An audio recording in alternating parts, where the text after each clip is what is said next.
मणिपुर में शहीद हुए विप्लव त्रिपाठी का पार्थिव शरीर रायगढ़ पहुंच गया है और विशेष विमान से उनका पार्थिव शरीर लाया गया है। यहीं पर पंचतत्व में पैतृक गांव में विलीन होंगे। तस्वीरें आप देख रहे हैं। शहादत का बदला कब लिया जाएगा, यह सवाल तो बना हुआ है, लेकिन इस बीच में जो शहीद हुए हैं उनको याद किया जा रहा है, उनको श्रद्धांजलि दी जा रही है और वो पंचतत्व में विलीन हो रहे हैं। और विप्लव त्रिपाठी शहीद हुए, उनकी पत्नी और उनकी बेटी का भी मौत हुई और अब पार्थिव शरीर विप्लव त्रिपाठी का रायगढ़ पहुंच गया है। विशेष विमान से उनका पार्थिव शरीर लाया गया है और उनके पैतृक गांव ले जाया जाएगा। उससे पहले अंतिम दर्शनों के लिए उनके पार्थिव शरीर को रखा जाएगा, जहां पर लोग आकर दर्शन कर सकेंगे, श्रद्धांजलि दे सकेंगे उनके पार्थिव शरीर को। तस्वीरें आपके सामने हैं। रायगढ़ पहुंच गया है पार्थिव शरीर और अंतिम दर्शनों के लिए पार्थिव शरीर को रखा जाएगा और उसके बाद पंचतत्व में विलीन हो जाएंगे। भारत माता की जय के नारे गूंज रहे हैं। जवानों ने पार्थिव शरीर को कांधे पर उठाया हुआ है और इर्द गिर्द लोगों की बड़ी भीड़ है। ये सभी लोग अंतिम दर्शन कर लेना चाहते हैं इस शहीद के। सब शहीद के अंतिम दर्शनों के लिए पहुंचे वहां पर लोग और अंतिम दर्शनों के लिए उनका पार्थिव शरीर रखा भी जाएगा। उसके बाद पंचतत्व में विलीन हो जाएंगे शहीद विप्लव त्रिपाठी। ये तस्वीरें हैं और इसी गाड़ी में उनका पार्थिव शरीर है और आप रोड के इर्द गिर्द लोगों को देखेंगे तो बड़ी संख्या में लोग शहीद को अंतिम विदाई देने के लिए पहुंचे हुए। मणिपुर में हमला हुआ और हमले में कर्नल विप्लव त्रिपाठी, उनकी पत्नी, उनके बेटे की मौत हुई और जवान भी हमारे शहीद हो गए। अभी तक सिर्फ कॉम्बिंग चल रहे हैं, एयर कॉम्बिंग चल रहे हैं, लैंड कॉम्बिंग चल रहे हैं, लेकिन एक्शन नहीं हुआ है। उस एक्शन का इंतजार है, उस कार्रवाई का इंतजार है। कौन कौन शामिल था उन सबको कब ढूंढ निकाला जाएगा, बस यही सवाल है। लेकिन आज नम आंखों से विदाई दी जा रही है शहीद विप्लव त्रिपाठी को। उनका पार्थिव शरीर विशेष विमान के जरिए रायगढ़ लाया गया। दीपावली परिवार के साथ मणिपुर में ही उन्होंने मनाई थी और रायगढ़ में उनके पैतृक गांव में उनका पार्थिव शरीर को अंतिम यात्रा पर शहीद। आज हर कोई दुखी है, गमगीन है, आंखों में आंसू हैं। गर्व इस बात का कि कुर्बानी जो हुई है वो देश के लिए हुई है और यही वो चाहते भी थे, विप्लव चाहते भी थे कि कभी मौत आए तो ऐसी आए तो देश के लिए आए। देश के लिए कुर्बान हो गया लाल और आज अंतिम विदाई उनको दी जा रही है और शहीद को श्रद्धांजलि देने के लिए लोगों को तांता लगा हुआ है। लोग बड़ी संख्या में पहुंचे हैं। इससे पहले मणिपुर में उनको श्रद्धांजलि दी गई थी। मणिपुर के कैबिनेट के मिनिस्टर्स पहुंचे थे, उन्होंने श्रद्धांजलि दी थी। स्थानीय लोग आए, उन्होंने श्रद्धांजलि दी और अब रायगढ़ वासी पहुंच रहे हैं श्रद्धांजलि देने के लिए।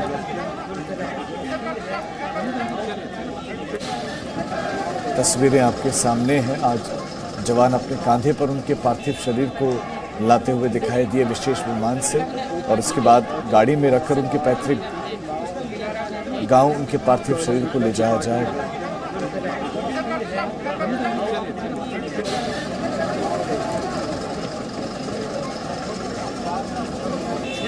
शहीद कर्नल विप्लव त्रिपाठी को लेकर शोक की लहर है, गम है, आंखों में आंसू हैं और सिर्फ उनके घर का माहौल ऐसा नहीं है। शोक का माहौल पूरे इलाके में, पूरे मणिपुर में, रायगढ़ में बना हुआ है और शहर के स्थानीय जनप्रतिनिधि, परिजन शोकाकुल परिवार से लगातार मिलने के लिए पहुंच रहे हैं और अब तो लोगों की संख्या बढ़ती चली जा रही है क्योंकि उनका पार्थिव शरीर अब पहुंच गया है रायगढ़ और अब वाहन के जरिए उनके पैतृक गांव ले जाया जाएगा।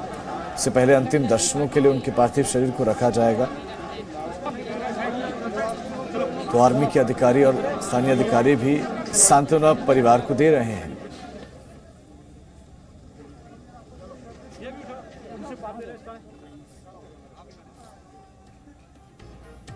और शहीद सम्मान सम्मेलन को संबोधित करने के लिए उत्तराखंड के चमोली पहुंचे हुए बीजेपी के राष्ट्रीय अध्यक्ष जेपी नड्डा, सुनाते हैं आपको। Combined chief of defence staff है जनरल विपिन रावत, वो अभी उत्तराखंड से।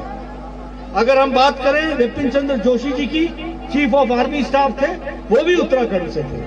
और अगर हम देवेंद्र कुमार जोशी जी की बात करें तो वह भी नवल स्टाफ के चीफ थे और वह भी उत्तराखंड की वीर भूमि से संबंध रखते थे। ये हमको ध्यान में रखना चाहिए। मुझे खुशी है कि गणेश जोशी जी ने आज मुझे यहाँ पर आने का सौभाग्य दिया। मैं गणेश जोशी जी का धन्यवादी हूँ, जिन्होंने शहीद सम्मान यात्रा की परिकल्पना की, एक कल्पना की। ये वीरों की भूमि है, इसकी इज्जत होनी चाहिए, इसको ध्यान में रखना चाहिए, यहाँ के शहादत को ध्यान में रखना चाहिए। और इसलिए आज की तारीख से लेकर के 7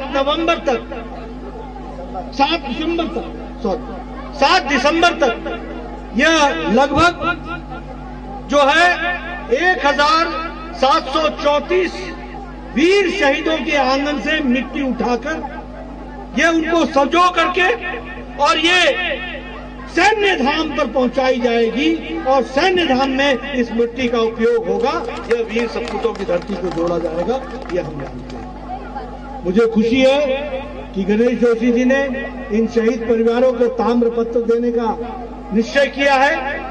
यह ताम्र पत्र सिर्फ इस बात को याद दिलाएगा कि किस तरीके से वो शहीद सपूत किसी परिवार के नहीं थे, वो शहीद सपूत पूरे देश के थे और देश के माँ बाप और देश के भाई बहन सभी उनके साथ खड़े हैं, सभी परिवार उनके साथ खड़ा है। इस बात को बताया, मुझे बताया गया है कि ये 13 जिलों से और 70 ब्लॉकों से होकर के आएगा।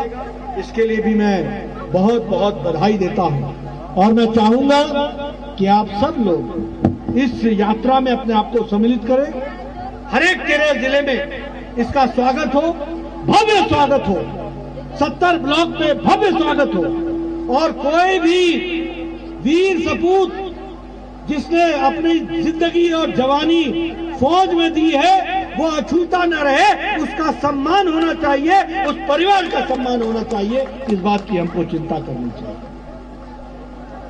मित्रों, जैसा कि अभी सम्माननीय मुख्यमंत्री जी चर्चा कर रहे थे, 1 रैंक 1 पेंशन।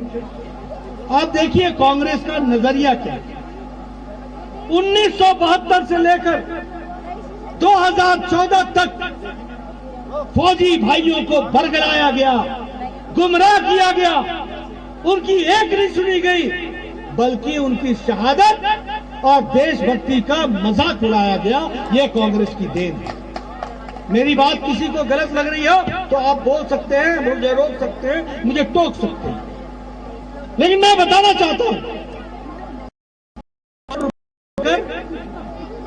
जब आपकी सरकार जाने लगी तो चिदम्बरम ने 1 रैंक 1 पेंशन के लिए 72 की डिमांड 2013 में और 14 में बजट में 500 करोड़ रुपए के कह दिया कि हम आपकी 1 रैंक 1 पेंशन की डिमांड को पूरा करेंगे।